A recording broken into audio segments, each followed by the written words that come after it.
Hello guys, welcome to Zaidul blogger YouTube channel. आज की इस वीडियो में हम लोग बात करेंगे टॉपिकल अथॉरिटी क्या है और टॉपिकल अथॉरिटी का बेनिफिट क्या है।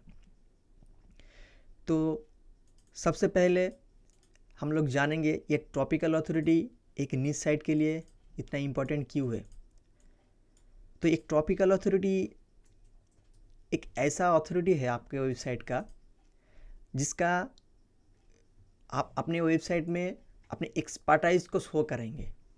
ठीक है, तो इसमें यहाँ पर देख सकते हो कि मैं यहाँ पर लिखा हूँ कि topical authority is refer to experience, expertise and credibility that website has about specific topic. ठीक है, ये आपको नोट करना चाहिए। स्पेसिफिक टॉपिक यहाँ पर हाईलाइट मैंने कर रहा हूँ बार बार, क्योंकि स्पेसिफिक टॉपिक के ऊपर अगर आप अपना एक्सपीरियंस और एक्सपर्टाइज शो कराएंगे गूगल को, तभी आपको अच्छे से रैंक मिलेगा। तो देखिए, इस टॉपिकल अथॉरिटी को अगर आप पूरा तरीके से बेनिफिट लेना चाहते हो तो आपको एक फील्ड में अच्छे खासे जो आपका जो एक्सपर्टाइज है उसको शो कराना पड़ेगा। ठीक है, तो मैं यहाँ पर सारे के सारे एग्जांपल दिखाऊंगा आपको कैसे टॉपिकल अथॉरिटी हम लोग एक न्यूज़ के ऊपर क्रिएट कर सकते हैं, और कीवर्ड का जो क्लस्टरिंग है उसके बारे में हम लोग डिस्कस करेंगे। तो हम लोग टॉपिकल अथॉरिटी क्यों फॉलो करेंगे? तो देखिए, टॉपिकल अथॉरिटी अगर किसी वेबसाइट को हम लोग अगर फॉलो करके रेडी करेंगे तो उसमें क्या होता है कि गूगल उस साइट को ट्रस्ट करता है। क्योंकि अगर मान लीजिए मेरा एक वेबसाइट है वो पेड रिलेटेड, ठीक है, अगर पेड रिलेटेड वेबसाइट के ऊपर अगर मैं सारे के सारे इंफॉर्मेशन पेड रिलेटेड ही रखूँगा, तब गूगल क्या करेगा कि गूगल को पता चलेगा कि मेरा जो वेबसाइट है ये पूरा का पूरा पेड रिलेटेड वेबसाइट है। तो इसका मतलब है कि मेरा जो एक्सपीरियंस है, जो उस फील्ड में मैं अभी एक्सपीरियंस हूँ, उस फील्ड में जो मेरा अभी एक्सपीरियंस गेन हो रहा है, मैं उसमें शेयर करने जा रहा हूँ बार बार। ठीक है, तो इसीलिए पेट रिलेटेड जो भी मैं पोस्ट करूँगा तो उसमें रैंकिंग आने का चांस बहुत ज़्यादा होता है। और उसमें क्या होता है कि नेचुरल लिंक्स बहुत ज़्यादा मिलता है इसमें। ठीक है, अगर एक स्पेसिफिक न्यूज़ के ऊपर हम लोग बहुत सारे कंटेंट उसमें पब्लिश करेंगे तो उसमें क्या होता है कि उस न्यूज़ के ऊपर हम लोगों का एक्सपीरियंस शो होता है गूगल के पास। तो इसीलिए जो विजिटर आके कंटेंट रीड करते हैं ना, उसको पता चलता है कि हाँ, इस साइट में स्पेसिफिकली इस टॉपिक के ऊपर बात हो रही है। तो होता क्या है, वो उस साइट का लिंक किसी दूसरी जगह पर शेयर भी करता है। ठीक है, और इस टाइप का जो नेचुरल लिंक होता है ना, इसका पावर बहुत ज़्यादा है। तो अगर टॉपिकल अथॉरिटी का फॉलो करके अपने वेबसाइट को बिल्ड करेंगे तो आपको बहुत सारे बेनिफिट मिलेगा। तो ये मैं यहाँ पर डिस्कस करूँगा। ठीक है, आप अपने वेबसाइट के लिए एक छोटे न्यूज़ फाइंड करके उसको टॉपिकल अथॉरिटी कैसे बढ़ा सकते हैं और उसको कीवर्ड क्लस्टरिंग में कैसे कर सकते हैं। अच्छा, और एक चीज़ यहाँ पर मैं मेंशन कर दूँ आपको कि टॉपिकल अथॉरिटी या डोमेन अथॉरिटी दो अलग चीज़ है। ठीक है, टॉपिकल अथॉरिटी मैंने अभी जो आपको बताया था वो एक एक्सपर्टाइज और क्रेडिबिलिटी के ऊपर बेस करके इस गूगल के पास शो होता है कि आपका वेबसाइट का टॉपिकल अथॉरिटी कितना हो या नहीं। और ये डोमेन अथॉरिटी है, ये एक मैट्रिक्स है जिसका मेनली हैंडल करता है मोज। ठीक है, मोज एक एशिया टूल का बहुत बड़ा कंपनी है। तो ये जो कंपनी है ये ओवरऑल ट्रस्ट वर्थिनेस डोमेन का जो है ना, उसके बेसिस ये इसको मैट्रिक्स देता है। ठीक है, इसका मैट्रिक्स 0 से 100 तक होता है।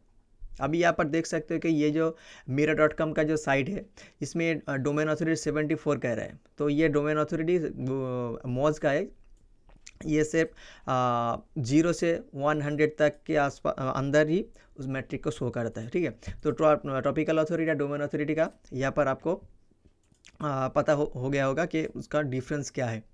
तो डोमेन अथॉरिटी और जो टॉपिकल अथॉरिटी, ये दोनों ही में ही रैंकिंग के ऊपर इम्पैक्ट पड़ता है।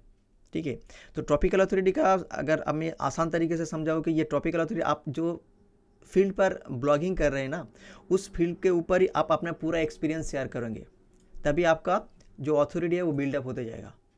और ये जो डोमेन अथॉरिटी है, ये होता है क्या है, अगर आप इस वेबसाइट के ऊपर कंटेंट डालेंगे, ठीक है, तो आपका जो डोमेन का जो है अथॉरिटी वो दिन के दिन बढ़ते रहेंगे। ठीक है, क्योंकि उसमें कंटेंट उसका जो लिंक ज़्यादातर नेचुरल लिंक जो होता है ना वो शेयर करते लगते हैं, और आप खुद भी अगर लिंक्स क्रिएट करेंगे तो उसका भी अथॉरिटी बढ़ता है। ठीक है, तो यहाँ पर हो गया कि टॉपिकल अथॉरिटी या डोमेन अथॉरिटी का जो डिफरेंस था मैं यहाँ पर डिस्कस ऑलरेडी कर लिया। अच्छा, उसके बाद हम लोग देखेंगे ट्रॉपिकल ऑथोरिटी का जो एक्चुअल रियल में कहाँ पर शो होता है। तो देखिए ये जो OMD का अथॉरिटी साइट है, तो गूगल जानता है कि OMD क्या है। अगर हम लोग इसको गूगल में सर्च करेंगे ना, तो OMD एक हेल्थ रिलेटेड बहुत बड़ा साइट है। तो इसका मतलब है अगर हेल्थ रिलेटेड कोई भी कंटेंट यहाँ पर WebMD से अगर पब्लिश किया होगा तो उसका रैंकिंग होने में चांस बहुत ज़्यादा है किसी दूसरे न्यू और लो कॉम्पिटिटिव साइट के कंपेयर में। क्योंकि देखिए WebMD एक ऐसा साइट है ना, इसमें बहुत सारे हेल्थ के रिलेटेड इन्फॉर्मेशन है। तो उसमें क्या है, उसका अथॉरिटी एक्सपर्टाइज हेल्थ के अंदर है, ठीक है। तो इसीलिए उसका रैंकिंग भी उतना ज़्यादा होता है गूगल के पास, क्योंकि गूगल जानता है कि हाँ WebMD एक अच्छी अथॉरिटी साइट है हेल्थ के इसके ऊपर, ठीक है। तो इसीलिए जो भी कंटेंट यहाँ पर डालते रहेंगे ना, तो इसका रैंकिंग भी उतना बढ़ते रहेंगे। अच्छा, उसके बाद आते हैं कि मैक रूमर्स। तो ये एक दूसरे अथॉरिटी साइट है, ठीक है। ये सिर्फ एप्पल का न्यूज़ और एप्पल रिलेटेड जितने भी सारे इन्फॉर्मेशन है इस साइड में पोस्ट होता है। तो इस दोनों साइड का अथॉरिटी आप समझ सकते हो कि क्या है। एक साइड है जिसका अथॉरिटी सिर्फ हेल्थ रिलेटेड इन्फॉर्मेशन के लिए, ठीक है। तो गूगल के पास इस साइट का जो वैल्यू है वो है सिर्फ हेल्थ रिलेटेड इशू के लिए, ठीक है। अगर WebMD ने किसी एक दिन एप्पल के रिलेटेड आंसर देने लग जाएंगे ना, तो उस पर रैंक वो नहीं कर पाएगा, बहुत डिफिकल्ट हो जाएगा। अगर मैक रूमर्स ने भी अगर वो हेल्थ रिलेटेड इंफॉर्मेशन यहाँ पर डिस्कस करने लगेंगे तो वो WebMD के आसपास नहीं जा पाएगा, क्योंकि एक एक फील्ड में ये दोनों एक फील्ड में ये क्या है एक्सपर्टाइज शो करा है ना। ये मैक रूमर जो एप्पल का और मैक का जो इन्फॉर्मेशन है यहाँ पर डे बाय डे उसका ब्लॉग करके पब्लिश कर रहे हैं। तो इसीलिए दोनों वेबसाइट का अथॉरिटी अलग अलग है, ठीक है। तो अगर हम लोग एक अच्छे से निश फाइंड करके उसको ट्रॉपिकल अथॉरिटी कैसे क्रिएट कर सकते हैं, यहाँ पर मैं आपको दिखाता हूँ। तो देखिए यहाँ पर मैंने एक डॉग का निश फाइंड किया, ठीक है। तो डॉग किसके अंदर आता है, पेट के अंदर, ठीक है। तो पेट एक बहुत बड़ा निश है। तो पेट के अंदर पेट के ऊपर बहुत बड़े बड़े बड़े साइट है, जैसे कि हम लोग यहाँ पर देख सकते हैं कि पेट के अंदर अगर हम लोग पेट को सर्च करो, आप देख सकते हैं कि पेट फाइंडर, ठीक है, ये वाला साइट है। तो ये सारे के सारे बहुत हाई अथॉरिटी साइट है। तो अगर हम लोग एक पेट के अंदर एक छोटी नीश फाइंड करके अपने साइट को ग्रो करेंगे तो कैसे कर सकते हैं, ठीक है। यहाँ पर हम लोग एक अच्छे एग्जाम्पल के थ्रू देखेंगे। तो देखिए पेट के अंदर आता है कि डॉग, ठीक है। तो हम लोग क्या करेंगे, उसको नीश को नैरो कर देंगे, ठीक है। तो पेट एक बहुत बड़ा नीश है, तो उसको हम लोग नैरो करके डॉग में आ गए। तो डॉग के अलावा कैट भी हो सकते हैं और भी बहुत सारे जो पेट है ना वो आ सकते हैं, लेकिन हम लोग क्या है कि उसको नैरो डाउन करके डॉग में आए। अच्छा, तो डॉग के अंदर क्या होता है उससे भी हम लोग नैरो करेंगे। तो उसका नैरो करके हम लोग एक नैरो निश फाइंड करेंगे। उसका यहाँ पर एग्जांपल मैंने यहाँ पर दिया हूँ कि डॉग डेंटल केयर, ठीक है।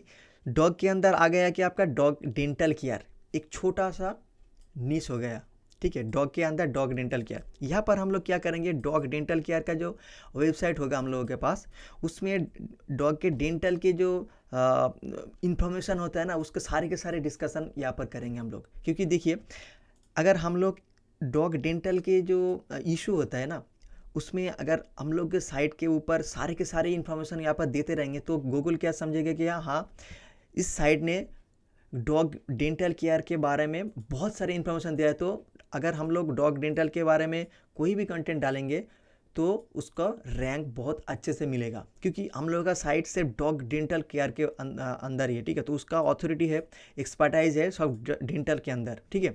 तो यहाँ पर हम लोग एक साइट एग्जाम्पल के थ्रू एक साइट देखेंगे।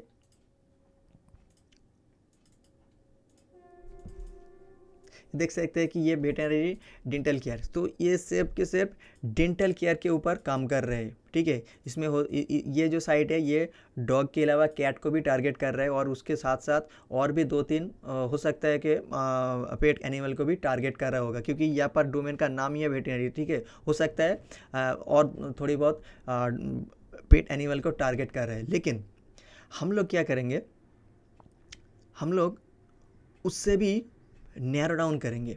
यहाँ पर देख सकते हो कि आप डॉग डेंटल के साथ साथ ये जो सारे के सारे कीवर्ड्स है ना इसको हम लोग क्या कहते हैं, कीवर्ड क्लस्टरिंग कहते हैं। ठीक है। ये सारे के सारे कीवर्ड को एक साथ लेके हम लोग कंटेंट थोड़ी बहुत पब्लिश करेंगे एक पेज के ऊपर।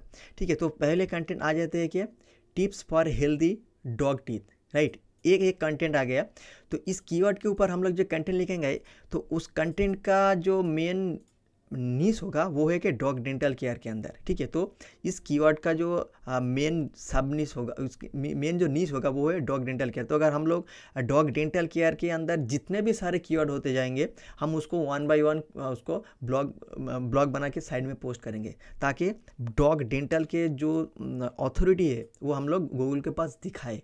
ठीक है, तो यहाँ पर देख सकते हैं और एक कीवर्ड है big dog dental care products. तो डॉग डेंटल केयर का जो प्रोडक्ट्स होता है उसके बारे में हम लोग डिस्कस करेंगे। ठीक है, उसके बाद आता है कि how to brush your dog teeth. ठीक है, तो डॉग के टीथ के जो ब्रश हम लोग कैसे कर सकते हैं, ठीक है, उसके सारे के सारे टिप्स ट्रिक्स हम लोग यहाँ पर शेयर करेंगे। उसके बाद है कि उसका डॉग डेंटल क्लीनिंग कॉस्ट कितना होता है, एक जगह पे कितना कॉस्ट होता है, और लोकल रीजन में कितना कॉस्ट है, एक डॉक्टर कितना चार्ज करता है, ये सारे के सारे इन्फॉर्मेशन यहाँ पर डिस्कस करेंगे हम लोग। उसके बाद आते हैं कि dog dental cleaning anaesthesia side effect. ठीक है, ये जो डॉग डेंटल क्लीनिंग के साथ जो क्या कहते हैं, एनेस्थेसिया देने के बाद कोई साइड इफ़ेक्ट होता है या नहीं होता है, और अगर होता भी है उसके बारे में डिस्कस करेंगे, अगर नहीं होता तो वो भी हम लोग यहाँ पर कह देंगे। ठीक है, तो उसके बाद और भी सारे के सारे जो कीवर्ड यहाँ पर दिख रहे हैं आपको, ये सारे के सारे कीवर्ड हम लोग डॉग डेंटल केयर के अंदर ही कवर करेंगे। ठीक है, तो हम लोगों का नीश एकदम नैरो डाउन हो जाएगा, ताकि गूगल को पता चला कि हम लोग सिर्फ डॉग डेंटल केयर के बारे में ही सिर्फ बात करेंगे। ठीक है, तो जब नैरो नीश हो जाएगा ना, तब रैंक करने में बहुत ईजी हो जाएगा। ठीक है, और हम लोग क्या करेंगे, उसको ऑन पेज करना स्टार्ट कर देंगे। एक पेज को, एक कीवर्ड को दूसरे और कीवर्ड और दूसरे पेज पे ऊपर इंटरलिंकिंग करेंगे। उसके साथ साथ और होम पेज जो है ना, होम पेज में एक हम लोग क्या करें, पिलर कंटेंट रेडी कर सकते हैं। पिलर कंटेंट का मतलब, अगर मान लीजिए ये हम लोग का होम पेज हो गया, ठीक है, तो यहाँ पर हम लोग ये जो डिफरेंट टाइप्स ऑफ कीवर्ड के बारे में हम लोग ब्लॉग पेज में डिस्कस करेंगे। हम लोग क्या कर सकते हैं, यहाँ पर थोड़ी बहुत इंफॉर्मेशन देके होम पेज से उसको लिंक भी दे सकते हैं, ताकि होम पेज का अथॉरिटी ये सारे के सारे जो ब्लॉग पोस्ट होगा उस पर फ्लो हो जाए। ठीक है, तो उसमें क्या होता है कि अथॉरिटी का जो वैल्यू है ना, वो होम पेज से सारे के सारे जो ब्लॉग पेज है उस पर चला जाता है। तो बहुत सारे ऐसे कीवर्ड है वो रैंक भी करने लगेगा। ठीक है, तो इसी को ही हम लोग क्या करेंगे, इसको हम लोग टॉपिकल अथॉरिटी कहेंगे। ठीक है, टॉपिकल अथॉरिटी सिर्फ एक इस नीश पे हम लोग दिखाया। उसके बाद और एक आता है कि और एक नीश हम लोग रेडी कर सकते हैं, वो है एग्रेसिव डॉग केयर। ठीक है, तो हम लोग क्या करेंगे, और एक दूसरा वेबसाइट हम लोग रेडी कर सकते हैं जिसका मेन थीम होगा एग्रेसिव डॉग को हम लोग कैसे केयर कर सकते हैं। ठीक है, तो पहले जो ब्लॉग था उसमें हम लोग क्या डिस्कस कर रहे थे, डॉग डेंटल केयर के बारे में। ठीक है, अभी जो हम लोग ब्लॉग बनाएंगे नया, उसमें हम लोग क्या डिस्कस करेंगे, एग्रेसिव डॉग के केयर हम लोग कैसे कर सकते हैं। ठीक है, तो दोनों वेबसाइट का थीम अलग हो गया। ठीक है, तो हम लोग क्या कर रहे थे, डॉग के अंदर एक नीश बनाए, उस नीश का नैरो डाउन करके हम लोग कीवर्ड को क्लस्टरिंग करके कंटेंट को हम लोग रेडी करेंगे। ठीक है, तो एग्रेसिव डॉग केयर पे हम लोग आएंगे। यहाँ पर देख सकते हैं कि हम लोग देख सकते हैं कि एग्रेसिव डॉग केयर के नीश में कौन से कीवर्ड हो सकते हैं। How to train an aggressive dog. ठीक है, ये एक बहुत अच्छे कंटेंट होगा जो कि इस नीश को पूरा सपोर्ट करेगा।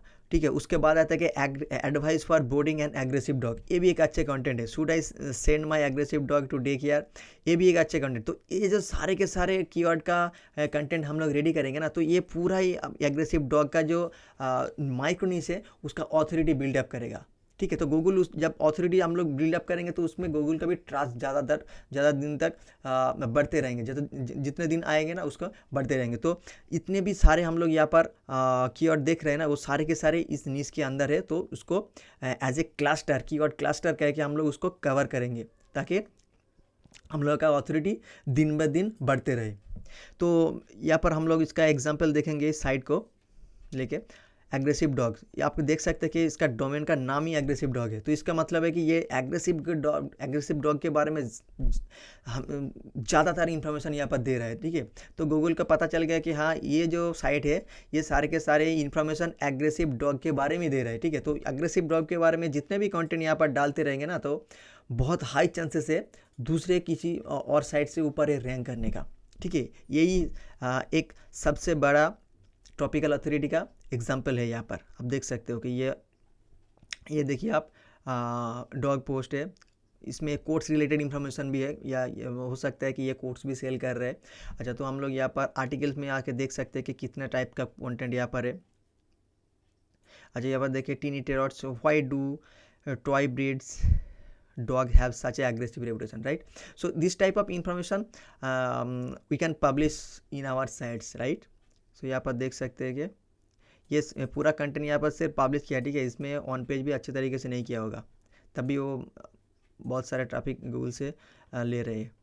ये भी एक कंटेंट है, आप देख सकते हैं कि इसका ऑन पेज भी अच्छे से नहीं हुआ, फिर भी ये अच्छे से रैंक कर रहे हैं। तो इसका मतलब है कि इस नीश में थोड़ी बहुत टॉप अथॉरिटी का कमी है, तो इसीलिए इस साइड ने गूगल में रैंक कर रहे हैं। अगर हम लोग इसके ऊपर फोकस करके अच्छे खासे कंटेंट लिखाएंगे ना, और topical authority day by day बढ़ेगा, तो रैंकिंग भी इंक्रीज होते जाएंगे। सो आई होप कि इस वीडियो आपको पसंद आया होगा, और टॉपिकल अथॉरिटी के बारे में जितने भी सारे डाउट थे आपका पूरा क्लियर हो गया होगा। और अगर इस वीडियो को आपको अच्छे लगे तो प्लीज़ इस वीडियो को लाइक कर दीजिए और चैनल को भी सब्सक्राइब कर दीजिए, ताकि मैंने जो न्यू वीडियो आपको यहाँ पर डालूँगा आपके पास जल्दी से शो हो जाए। तो तब तक के लिए थैंक यू।